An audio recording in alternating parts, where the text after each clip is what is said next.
Lord Kennedy of Southwark. My Lords, I beg leave to ask the question standing in my name on the order paper, and in doing so, refer the House to my interests set out in the register. Minister, Lord Greenhalgh.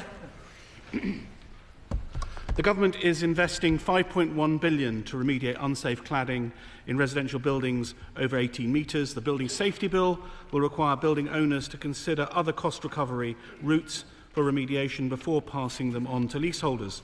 A new developer tax and levy will make sure industry contributes. Finally, for the small number of 11 to 18 metre buildings with cladding remediation costs, our support offer will make sure leaseholders are protected. Lord Kennedy of Southwark. My Lords, that is a very disappointing response and frankly repetitive response from the noble Lord.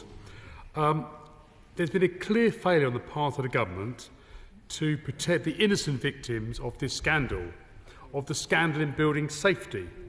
The leaseholders need to be supported by their government, and they need to hear clearly from the Government they're no longer expected to pay for other people's mistakes. Why can't the Government just say that and make it happen? Well, my Lords, perhaps there's a repetition in both the question and indeed the answer. I point out to the Building Safety Bill, which is going through very close scrutiny in the other place, that the bill provides a legal requirement for building owners to explore alternative ways to meet the costs of remediation works before passing these on to leaseholders, along with evidence that this has been done. And of course we'll look at other ways of strengthening the redress mechanisms to ensure that, that this does not fall on leaseholders wherever possible. Lord Bishop of Durham. Has the Government looked closely at the polluter pays principle as a way of recouping funds for the remediation of building safety defects from those who were initially responsible, and will this or something equivalent form part of the Building Safety Bill? My Lords, we are looking very closely at the polluter pays principle and the amendments that have been supplied to us by Steve Day. I've asked my officials to meet on a number of occasions, and in fact I'm meeting them this Wednesday. But there are some difficulties and hurdles that need to be overcome to make this potentially work, and I don't want to exaggerate that those are quite high to overcome. Lord John of Cookham. My Lord, since we discussed this on September the 16th, we got a new Secretary of State with instructions, so we read from the Prime Minister, to sort out the cladding crisis. So while welcoming the new tax on high-rise development and while welcoming the substantial support the Government has already offered, this isn't enough to prevent innocent leaseholders facing substantial hardship. So, further to the suggestion of the Right Reverend President, should there not be a substantial levy on the developers who built and sold these unsuitable flats? My Lords, we do have a new Secretary of State that is putting his fresh eyes on this, and we do recognise that the developers that put off these shoddy buildings do need to pay, and indeed we may need to look at other people and the cladding manufacturers that may also need to contribute to this, because we want to do whatever it takes to ensure that leaseholders are protected as far as practicable. Baroness Watkins of Tavistock. My Lords, I declare my interests as outlined in the register. It is intended that there will be a new regime for shared ownership in terms of liability for new leaseholders. However, currently, many leaseholders who only own a quarter of their properties are being expected to recompense the costs for 100%. Could the noble Lord the Minister tell me what the Government intends to do about this?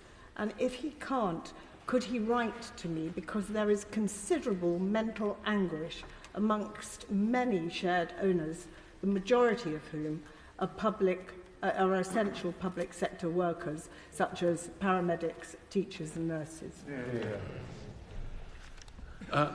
My Lords, I recognise the plight that leaseholders in social housing face, but often, in particular, those that are shared owners that only have a proportion of the equity.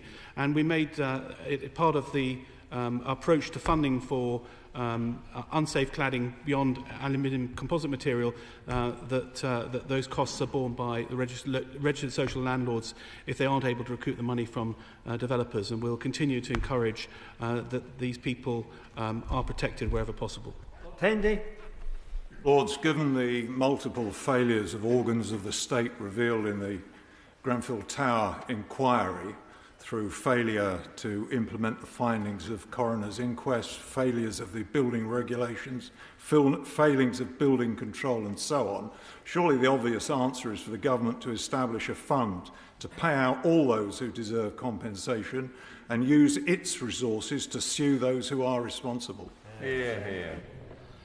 My Lords, I don't think it's as simple as that this was is at the hands of failed regulation, although we recognise there was regulatory system failure, and that's why we're bringing forward the Building Safety Bill.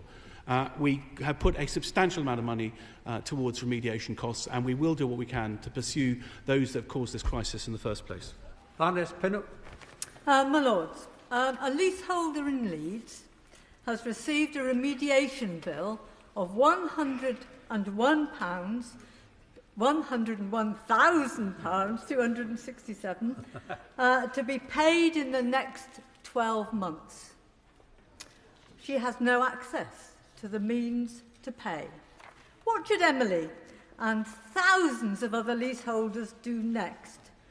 Or is the government accepting that thousands of bankruptcies will ensue? My Lords, I'm happy to look at that specific case because that does sound like an eye-watering sum of money. In the first instance, is full-scale remediation the answer? Has the freeholder looked at mitigation measures that may also achieve an acceptable way of improving and lowering the fire safety risk? But that does seem an extremely large sum of money, and I'm happy to look into that specific case. Lord Blancathra. My Lords, I do not want leaseholders nor the taxpayer to pay a single penny towards these remediation works, but I want the house builders to pay for every pound it takes. And I'm afraid to say the proposed levy is simply derisory. So will my noble friend campaign in government for a proper full-scale windfall tax imposed on the house builders who in 2019, 4 companies, Barrett's, Wimpey's, Persimmon and Barclay Homes posted profits of £3.8 billion. 1 year, 4 companies, £3.8 billion. They should be made to pay from their profits for their shoddy works. Will my friend agree, noble friend agree with that and just say, yes, Lord Blancathra? Well, my noble friend knows... my noble friend knows that government isn't quite so simple, but in all seriousness, what we've stated publicly is that the new tax on developers will raise at least £2 billion over 10 years. Now, we know that the amount of money that was required is far in excess of that, but there's no upper limit, and we have still not yet announced the detail, but we take your point on board with regard to the windfall tax. Baroness Eaton. My Lords, as others have already said, it is important that the polluter pays rather than the leaseholder who are victims. Can my noble friend the Minister provide further details regarding this residents' property development tax, which has been alluded to in previous questions? My noble friend is right that that we do need to perform more detail, but the actual detail around the residential property developer tax will be announced at the autumn budget on the 27th of October, so we'll have to wait till then. But I want to make absolutely clear that the £2 billion figure is, over 10 years is an absolute minimum, and I'd hope that we go for far more than that when the rates are finally finalised. Baroness Thornhill. Minister, as has already been stated, social housing providers are having to pick up the bill for all of their properties. And these sums are having a significant impact on their budget and are detrimental to their ability to actually provide more social housing and better quality social housing going forward. Is the government actually monitoring the impact of this on their budgets, and in particular the opportunity cost that is lost to the sector and the impact of it on their ability to do the jobs that they want to do to improve their houses for social housing, affordable housing and supported housing in the future going forward? My Lords, we are working very closely with the sector, but I would point out that for aluminium composite material, there was a £400,000 fund specifically for the social sector to remove the most serious form of unsafe cladding. And in addition, where the social landlords were thinking of passing on costs to leaseholders, there is an opportunity, and indeed many of them have applied to the Building Safety Fund. Baroness Jones of Moulsecoomp. Could the Minister tell me in very simple language, because I just don't understand, the leaseholders did not design the building, they do not own the building, and they didn't actually apply all the faulty cladding. So why are they paying anything at all towards replacing it all? Yeah. Well, it's quite clear that it's the building owner and freeholder that has responsibility to keep the building safe, and whether the costs are passed on to leaseholders is a matter for the individual lease. But we're doing all we can to step in to help recoup the money that should be rightly paid for by developers, but equally to put forward taxpayer funding to the tune of over £5 billion at this point. My Lords, all supplementary questions have been asked.